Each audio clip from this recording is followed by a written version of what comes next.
కీర్తనల గ్రంథము 33వ అధ్యాయము పేజీ నెంబర్ 467.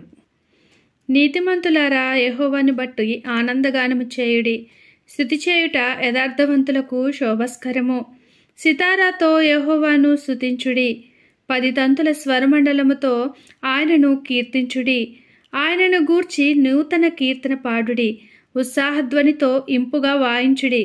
యెహోవా వాక్యము యథార్థమైనది, ఆయన చేయునదంతయు నమ్మకమైనది.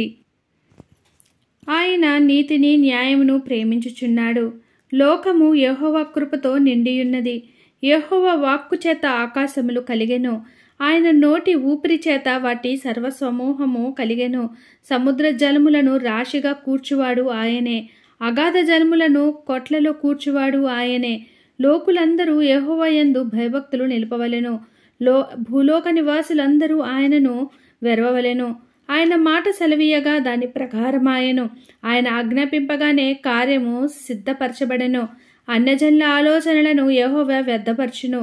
జనముల యోచనలను ఆయన నిష్ఫలముగా చేయును. యెహోవా ఆలోచన సదాకాలము నిలిచును.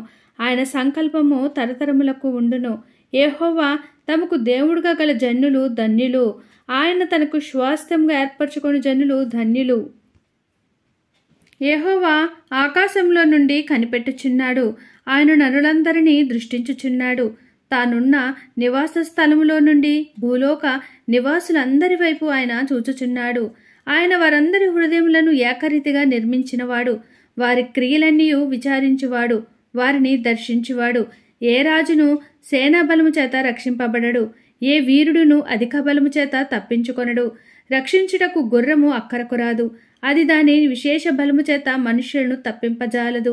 వారి ప్రాణమును మరణము నుండి తప్పించుటకును, కరువులో వారిని సజీవులుగా కాపాడుటకును యెహోవా దృష్టి ఆయన యందు భయభక్తులు గల వారి మీదను, ఆయన కృప కొరకు కనిపెట్టు వారి మీదను నిలుచుచున్నది.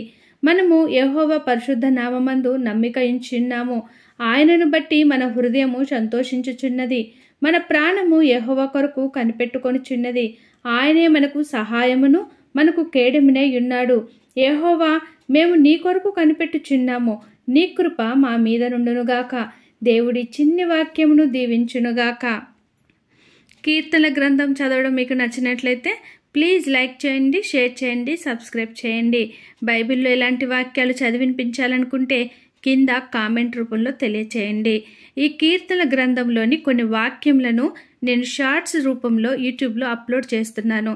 ప్లీజ్ గమనించాలని కోరుకుంటున్నాను. మీ సహాయము, మీ సహకారము మాకెంతో అమూల్యమైనవి. మనందరినీ దేవుడు దీవించునుగాక. ఆమెన్.